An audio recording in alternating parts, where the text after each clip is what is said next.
Would you be surprised to hear that a large number of prisons in the world today, American and foreign, are privately owned? No? Well, how do you feel about the CEOs of these privately owned prisons profiting millions of dollars each year from prison labor, prison stocks, and federal immigration? Can you imagine that some states have contracts with private prisons which guarantees an inmate population minimum of 90%, or the state is responsible for the cost of the empty beds? The prison systems of America, rehabilitating inmates or rehabilitating society. These topics and more will be discussed on this edition of Exposure. We know that the drugs have two effects that cause dependency or the desire. There is no logical explanation other than right and wrong is a very different standard than legal and illegal.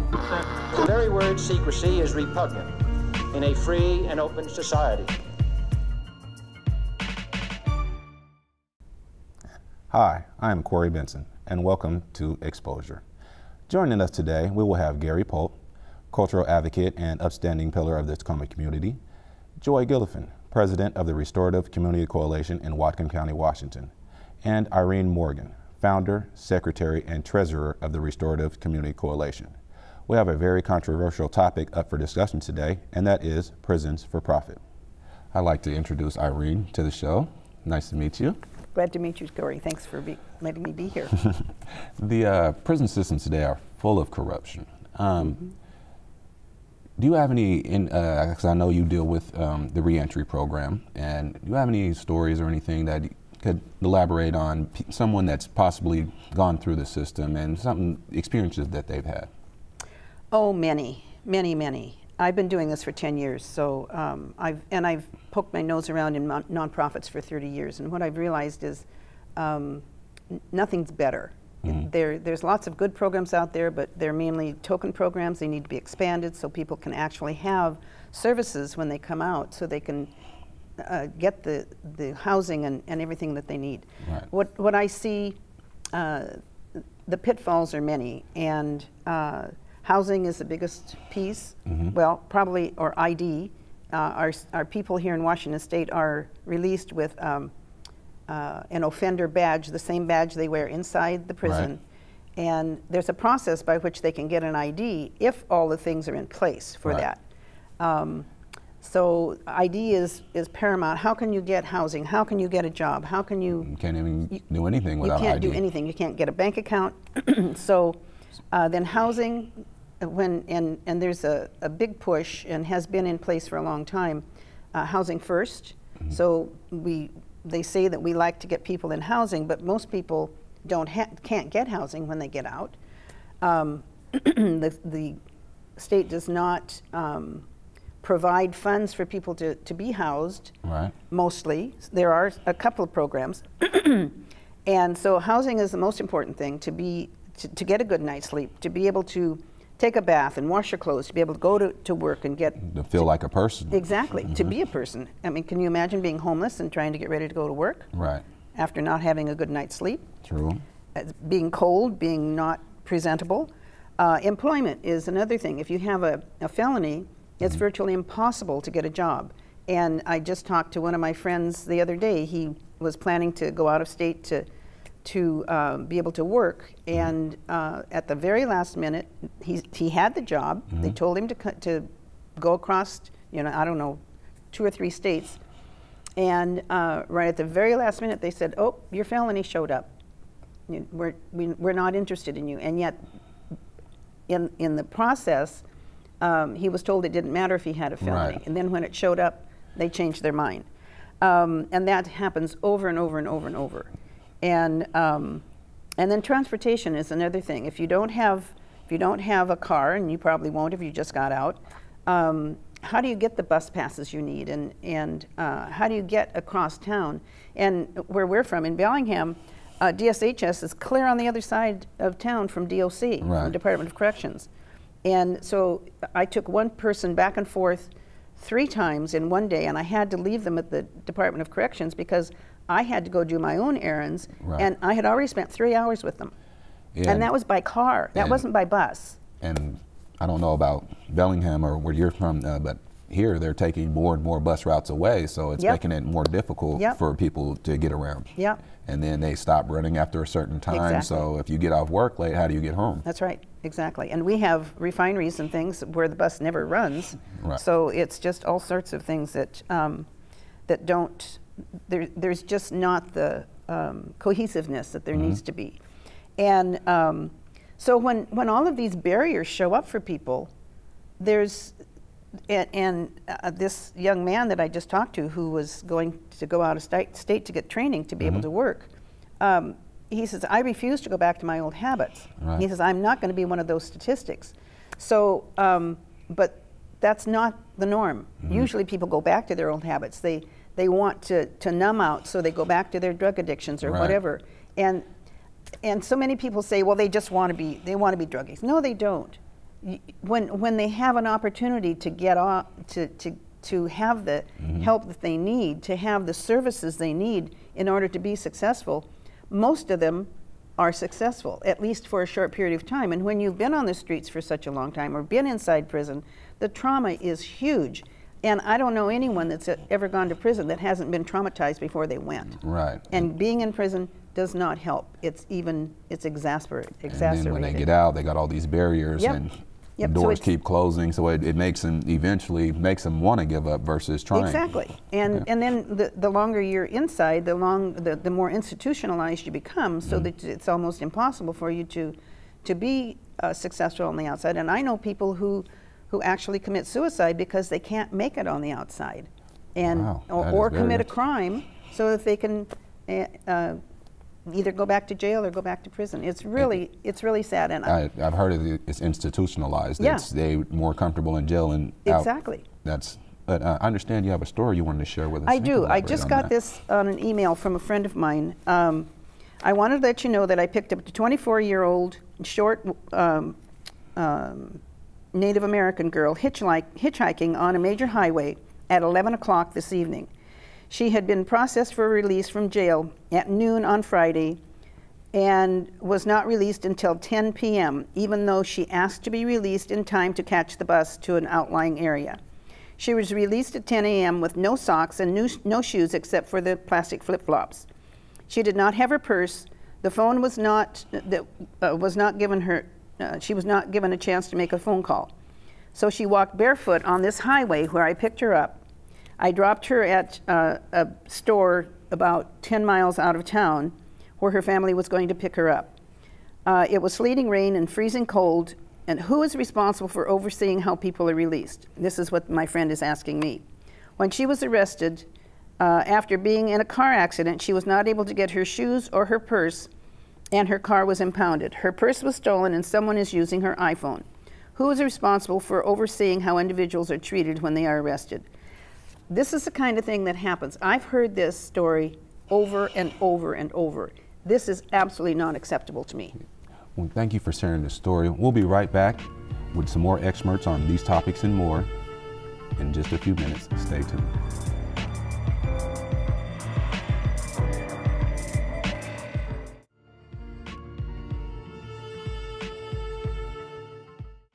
Welcome back to Exposure. Joining us today are Joy, Irene, and Gary. Joy, tell me a little about your organization. I'm president of the Restorative Community Coalition. It started out as the Whatcom County Reentry Coalition, founded by Irene Morgan, who's on the set with us, and she founded in 2006. I came aboard as the president in 2010 as a businesswoman, realizing that this coalition was absolutely on the cutting edge of transformation because they were aware that the prison industrial complex was out of bounds. Irene was working on solutions, and I wanted to work with it. And our coalition today has transformed from not just working with helping people stop recidivating by helping them re-enter, but we realized that this is a nightmare of an industry, and your highest return on investment of time spent in helping people is to not put them in the jail industry in the first place. So because the jail industry is the marketing arm for the prison industrial complex. So We work on helping people who are coming out of the prison system re-enter society. Okay. We help educate the community about the extraordinary costs that are acquired by the middle class and all the family members and everyone else. Okay. And then we're working on advocacy to change the system and to do prevention and stop the expansion of the mass incarceration industry in the first place. That's what we do. Yeah, you guys are doing a lot of great work over there. Yeah, it's all her fault. Yeah. And you can't make me stop. The prison system has also been referred to as a revolving door. What problems do you see with the prison system of today?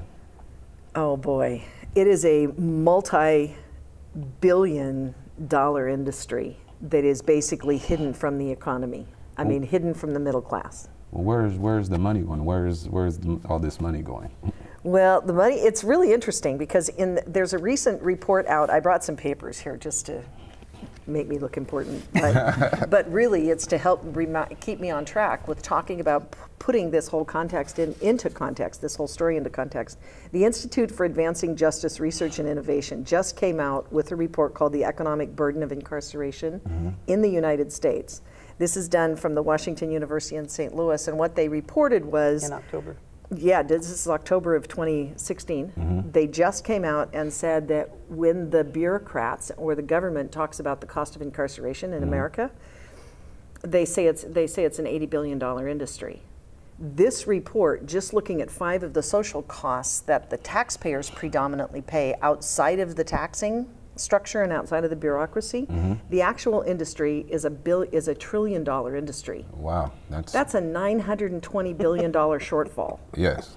In perception for the taxpayers who are paying for public safety, supposedly. But what you find out when you start looking at the real issues, the amount of money that is consumed by privateering, which is what I did this chart about, and I know you can't see it on anything here. Just hold it up for a little longer. Okay, hold it up. Yeah. So on this particular industry, what you'll find out is that what taxpayers think they're paying for with public safety is down here. But what happens is that as you start climbing up this chart, you realize that once you're arrested, you become a commodity. And people don't understand this. It took me 7 years to actually diagram it, to understand how this really happens. But as soon as you're arrested, you become a commodity. Your car gets towed, and if you pay a tow fee, your tow fee for like a drunk driving tow is like twice as much as a tow fee if it's a AAA cost. I found that out in Whatcom County. Wow. You start incurring fees and penalties and costs of assessment before you're even found guilty. All of those companies are making their money and they're charging you these fees, and they're not going it through the cost of bureaucracy. Those are direct to you. Once you get arrested and you go in, then you pay bail bonding companies, and those bail bonding companies are making money on it. Then you go from the bail bonding companies, you go up to your legal and professional fees. You get blood draws, you get urinalysis, you have to pay phone calls, and there's vendors. So this entire list on this side of the chart goes up because vendors run the cell phone companies out of there. Okay. The family members pay fees just to put money on the card so that people can get to talk. Right. And then the cost of your conference call or your call can be 25 or 45 cents a minute. Or your video. Or your video call. Then you get court costs and court fees. These are all paid, not part of, people think that the taxpayers paying all this. The private citizen and their family members are paying it. Then you've got commissary fees. Okay. You've got, for example, if I as a family member want to buy a dinner for somebody inside the jail, it could cost me $50 to buy them a Thanksgiving feast. In that Thanksgiving feast, it's sold by Aramark Industries, by the way, and inside that Thanksgiving feast, what they get is 7 ounces of turkey. They get 24 bags of Top Ramen noodles. Now they're in jail, remember? Remember, and this is one dinner. 24 bags of Top Ramen noodles. They get a bag of sticky buns. They get high spicy Dorito chips. They get red licorice. I mean, this is absolutely insanity. These are foods that have been proven outside to cause upset stomach, to cause anxiety, to cause trouble. So Aramark Industries is making money up here. When you start going up the chain, this one person that is down here, that is feeding this entire marketing funnel, up higher you start paying for, I've got to remember because I'm a little nervous here. You start paying for attorneys and defender fees. You start paying for all your incidentals. If you have medical costs that are incurred in there, you pay for those. Family members pay. Credit cards start getting marketed to your family members.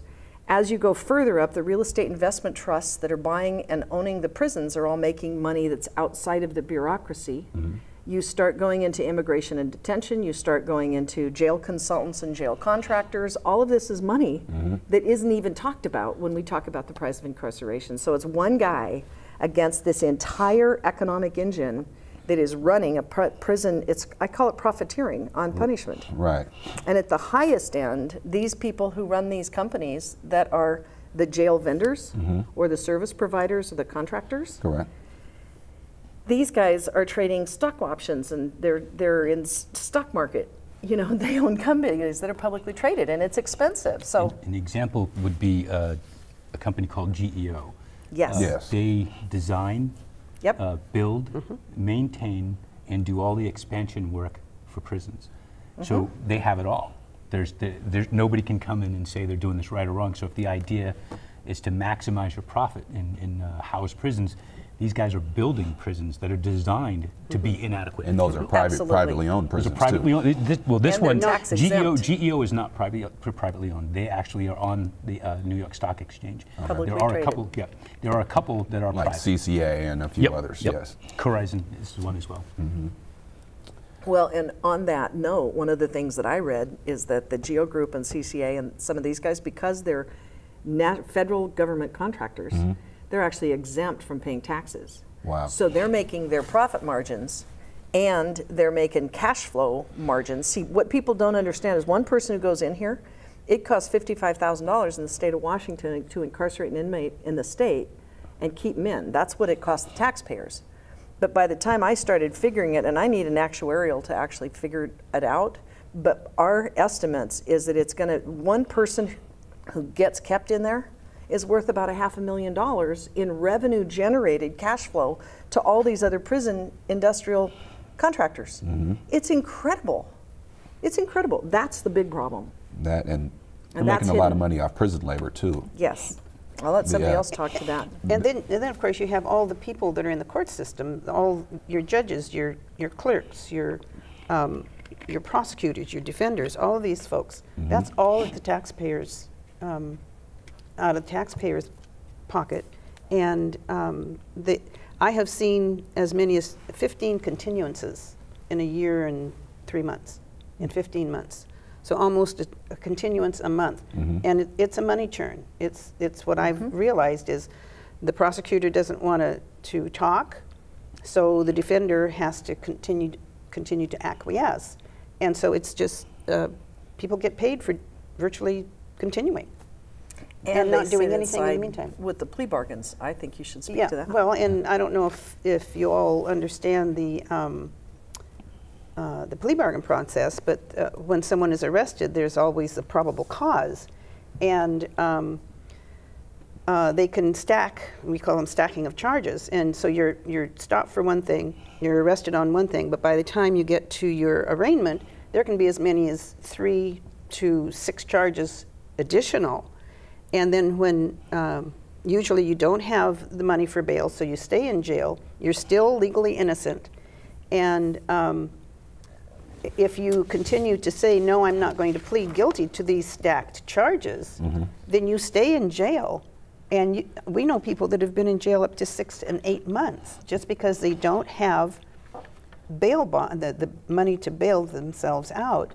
And they won't plead guilty to something they're not guilty of.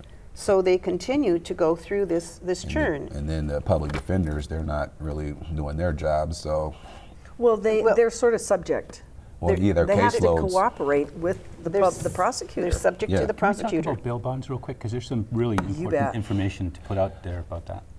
Yeah, we'll get back to that in just a minute. Can I say something about the prosecutors? Oh yeah, sure. I've read several articles, and the first time I read it, I thought, really, that's interesting. But and I'm sorry I don't remember the publication. It was either Yes Magazine or New York Times, I think.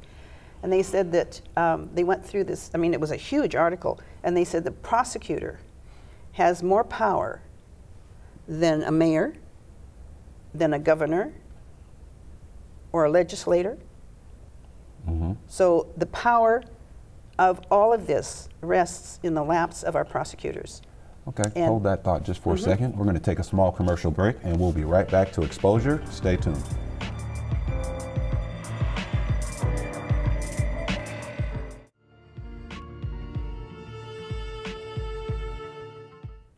Welcome back to Exposure. Irene, you were speaking about the prosecutorial discretion. Can you continue on that, please? Thank you. It was really disturbing for me to get that information that the prosecutor is more powerful than virtually anyone else in our nation. And of course, there's prosecutors all over the nation, and some are really wonderful folks doing wonderful things. We've got a couple here in our state that are doing really good things. The prosecutorial discretion is something that I think most people don't understand, that it's up to the prosecutor as to what happens to anyone that comes through their court. And there are some jurisdictions where the prosecutor reviews everything, every case that comes through their court. And they determine as to where they go, what they do, and other places the prosecutor and the defender will get together and decide. Other times the assistants will do it. But it's just really interesting to me that, especially in little towns where there's not much industry or things like that, the traffic becomes the income. The traffic violations become the income for the small towns. Yes. And that's where you get people having their cars and their jewelry and cash, if they have it, going across state lines, taken away from them at the police discretion. Yeah, that's terrible. Those are seizures. Seizures, yes, search and seizure, and highway robbery by our officials. Yeah. So, so that was very disturbing to me, to know that the 1 or 2 or 3 people could have control of someone's entire future, and that's a lot of power to have. That's a lot of power to have, and I think when the public becomes aware of that, then maybe they'll look a little closer at some of their public officials when they go to vote next time, and make sure of what's going on in their own communities. And I just have to say that I'm really excited about all the people that are coming out to protest in the streets now, because this is what we've needed for a long, long time. And we need more people to vote. Yeah, and just speaking their heart and saying, no, that's not what I want. I want what's humane and right action for everyone. Yes. Well, people assume that justice is done. Yeah. We just assume. We are so trusting as a population. We just trust that if people swear an oath and they swear to uphold the law and do civil rights and do all these things, that they actually do it. And we don't understand that systems can become corrupted because the systems get institutionalized, which feeds right into that bail conversation. We're talking about bail. Well, the interesting thing about bail is that there's a lot of interesting things about bail. First of all, it's a profit industry, and you've got a profit-driven entity that's really determining what your freedom will be. You can argue this in a number of ways, but if you have money and you wind up in the system, you have a better chance of getting out. An example would be if you have a bail set at, say, about $100,000, right? I go in, I pay my $100,000. At the end, I'm found innocent, I get my $100,000 back, right? Somebody else goes in. They don't have $100,000. They have to pay 10% to the bail bonds, who puts that 100 up for them. They don't get that $10,000 back. That's gone. They'll never see that again. Now think about the people we're talking about. That. Right, the bail bonds keeps that $10,000 and any other fees that you acquire along the way. So in Canada, in England, it's actually illegal. You can't have bail bondsmen because they see them as a way of impeding justice. Right. In a lot of ways, they really shouldn't even exist.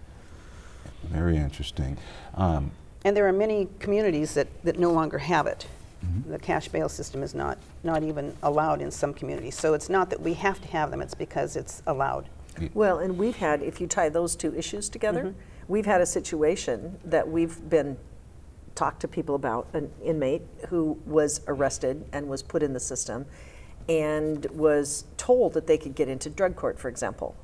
And wanted to go. And wanted to go, and they qualified, and there was space in drug court, but the prosecutor wouldn't sign off on it because of prosecutorial discretion. This guy spent 8 months in there, and he had buddies that were in there that until they paid their bail, and they'll say, no, that doesn't happen. But it did happen. And so until they actually were able to pay their bail, then the instant they paid their bail, suddenly the prosecutor signs off on the document. The guy went into drug court. It didn't matter about the qualifications, it was about the money. Yeah, he'd already served 8 months, and then he had to do a 2-year drug court. One interesting fact, you have to read a number of documents to get this, is that in some ways there are more people in jail waiting for court than people that are in jail that have been sentenced. And we're talking months. We're talking months and months of people being in jail. They haven't even seen a day in court.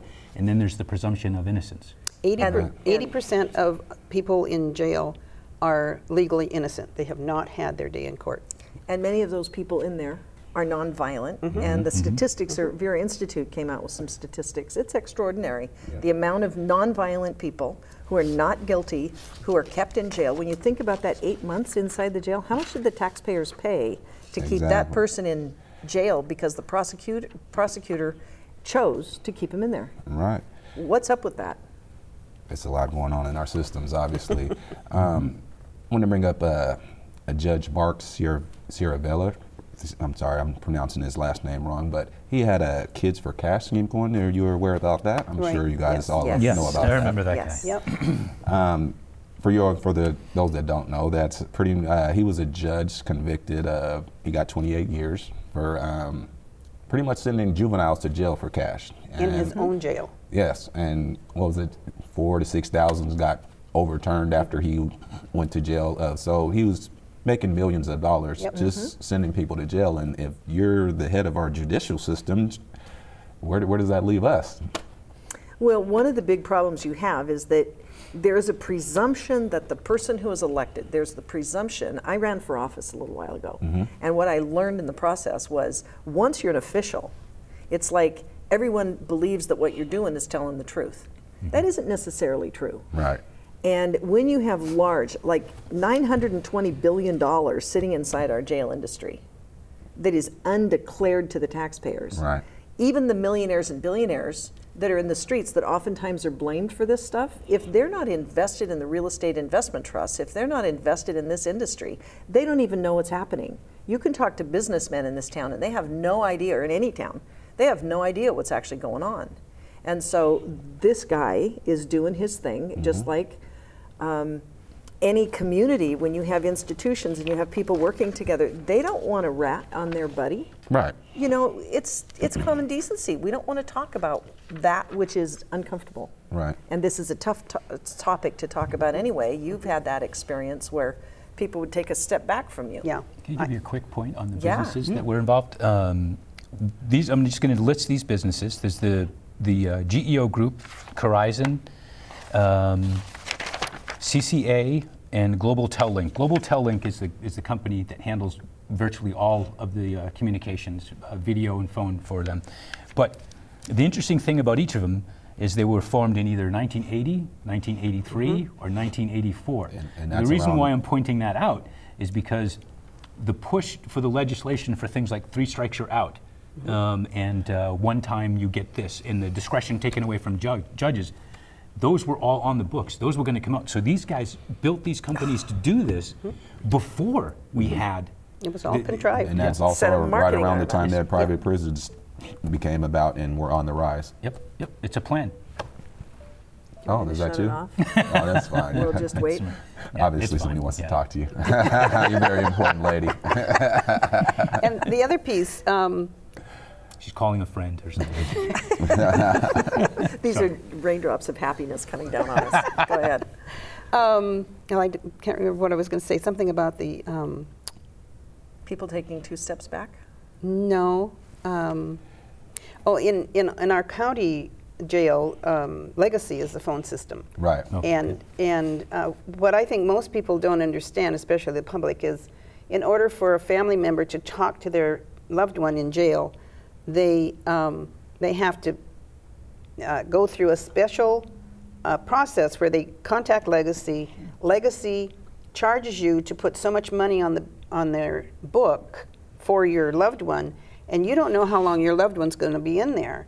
So you put, say, $20, but then you find out they're going to be in there a few months, so you put more money in there, and it costs you every time you add money to that account. And it's like $10. It's not a cheap amount. So this is, again, is just highway robbery. It's taking advantage of the poor, and that happens with commissary. It happens with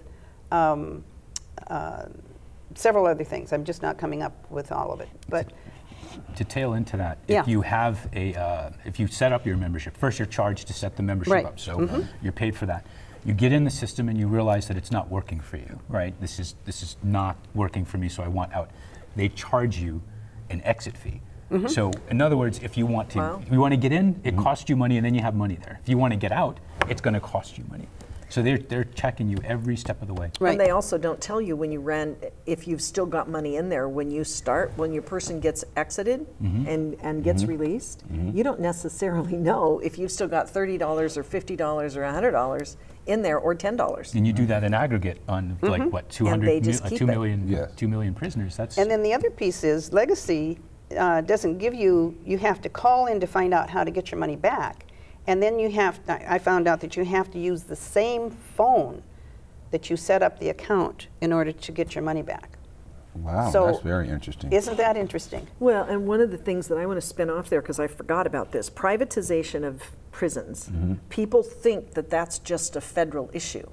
And in Washington State, people will tell you, we've had our officials tell us, oh, we don't have private prisons in Washington State. There's distinctions in what is defined as a private prison. Yes, we have a county jail, but inside of our, and they'll tell you, you don't have private jails, right? Okay, I just showed you that there's a $920 billion shortfall between what they report as cost of incarceration. I've shown, and we've talked about, all these companies that are making money over here. Well, is this a private prison industry? Yeah, these are private prison contractors. Aramark, for example, is the local contractor. Aramark controls all the food vending that goes into the jail in our county. They also happen to be an international food vending system. They're also the ones that provide for a lot of the prisons, and they provide for the colleges, and they provide for the sports stadiums. And so this is a major multinational corporation that is doing private prison contract service vending in our local jail system and making buco bucks on it.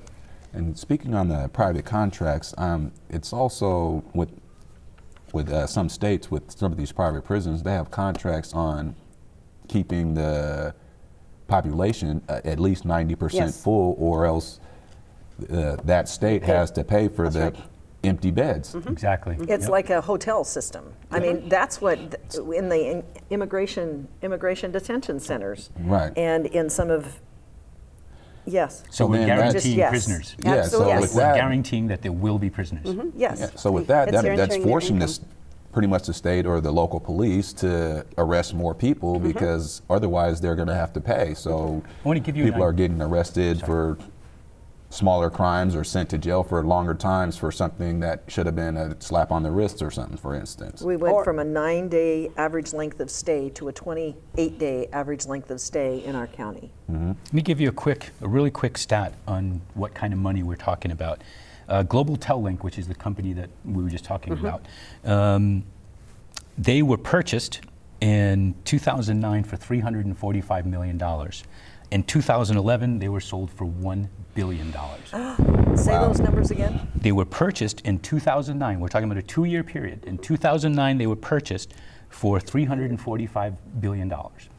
Oh no, sorry, $345 million, excuse me, $345 million. And they were sold 2 years later for $1 billion. And who were the buyers? Do you happen to know? The brother. Veritas and Goldman Sachs did the original purchase in 2009. And then American Securities bought it 2 years later. So we're talking about over 600 million. We're having a very interesting discussion right now. We will be right back after a small commercial break, and stay tuned.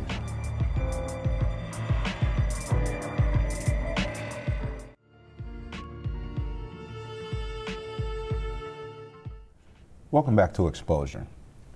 We've talked a lot about the problems we have with the prison systems of today. Irene, what do you think are some of the solutions that can help maybe reverse some of the money that's being spent to a positive? There's so many. It's when your child needs to be corrected, you correct them then. You don't wait for the next day or the next week to correct them. And it's my premise, and one of my new slogans is, when people know better, they do better. There's so many people that have been raised in the drug culture. It's been going on for decades now, so there's generations that have never had a male figure, especially the men, because they far and away outnumber the women in prison, although the women's prison number is growing. But if people don't know how to live, if they don't have life skills, they can't live the life that society expects them to live, to be wage earners, to go get a job, to be able to clean their home, care for their kids, and be good parents. So we have to have those kinds of programs for people, especially those coming out of prison. And the best leverage is before they ever go. So if someone is not living as they could be and find themselves in jail, then let's circumvent the jail and put them in a program where they can actually learn how to clean their home, for one thing. There's so many things we can do. And one of the things that, before I started the coalition 10 years ago, I did some research and found Delancey Street in San Francisco.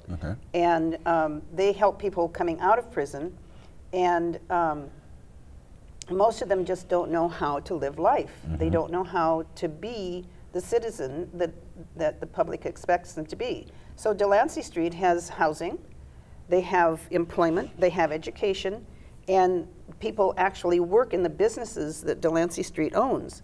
And Google it, it's awesome. It's an awesome program. So when I discovered that, I thought, we can do that in Bellingham, where we are. So my vision for Whatcom County is the Restore Life Center.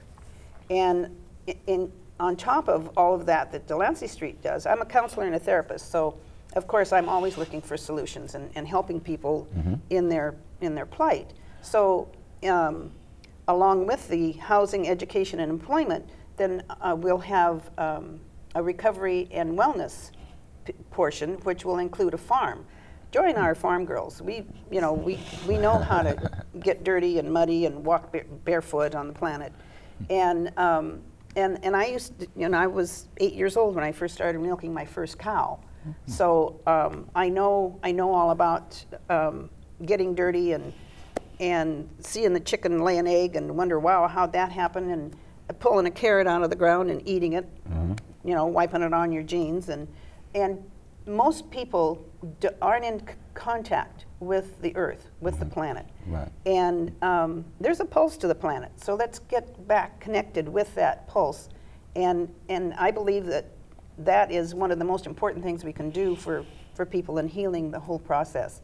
And there are programs throughout our nation. We don't have to reinvent the wheel. Everything that's successful is already there. Right. We need to bring it together, have a holistic program for people, and there's kids. I mean, they've already shown that breakfast in schools works, because if the brain isn't fed, the child can't learn. So let's do that with absolutely every process and aspect of our society. We must. And I've also learned that, and maybe I already said this, when people know better, they do better. Right. And I don't know anyone as a child that said, Mom, I want to grow up and be homeless.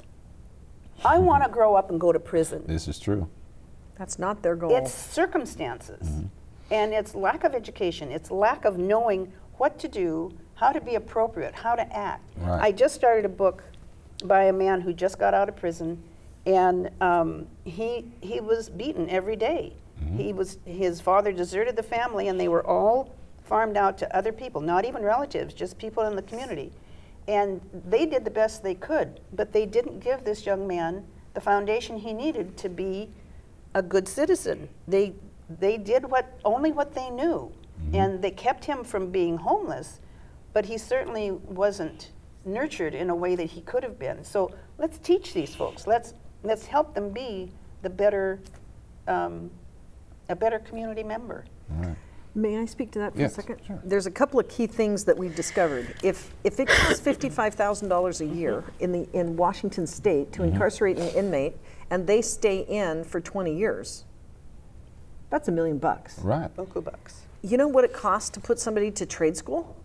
Nowhere near $1 million. Like 15,000, like 15,000 a year. You know, you can put them to a Harvard education for a heck of a lot less. Right. We in the coalition, when Irene first started working with this, we've done some case studies, and we've taken people out of the system for no money.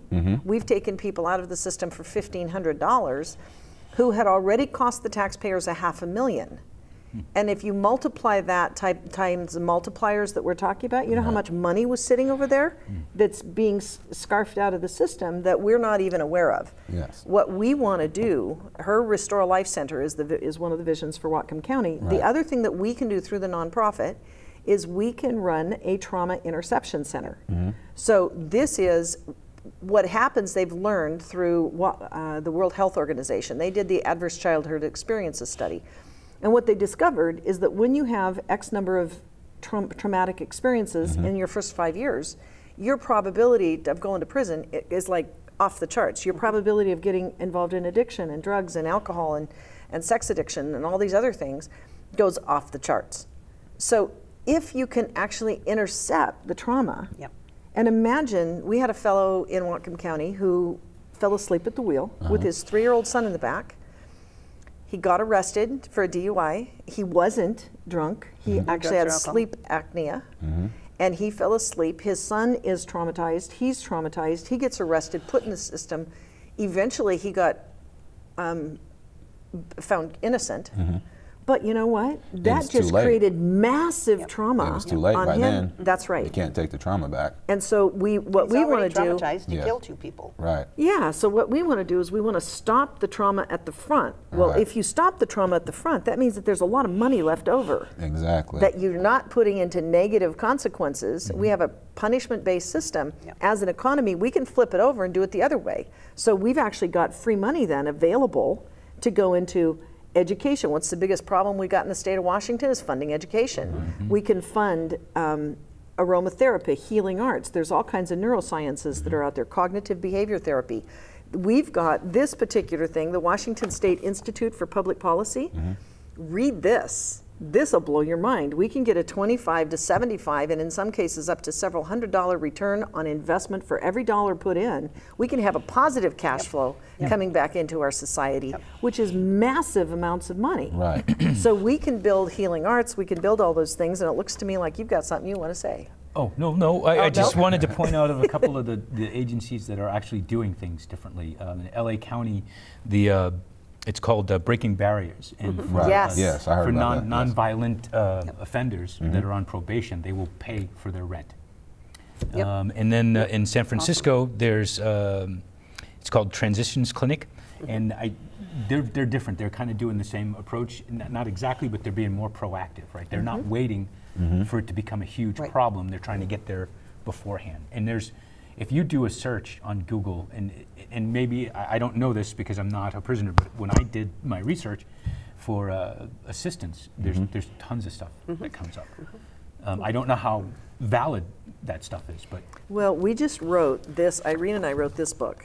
It's called Stop Punishing Taxpayers, Start Rebuilding Community. We wrote this on purpose because they're trying to build this huge jail in our community, and we want to circumvent that.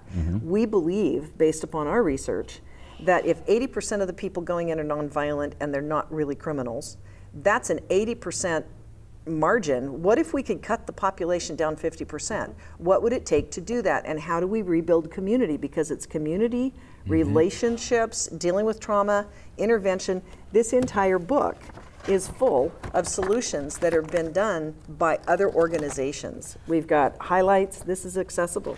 That is very interesting. And at this time, we have run out of time for our discussion today. It was very wonderful having you guys on the show. I appreciate you guys coming out. Thank you. Thank you for your time. And for you guys watching, we will see you next time on Exposure. I would like to thank everyone for watching this episode of Exposure. Be on the lookout for more exciting shows on more controversial topics like this.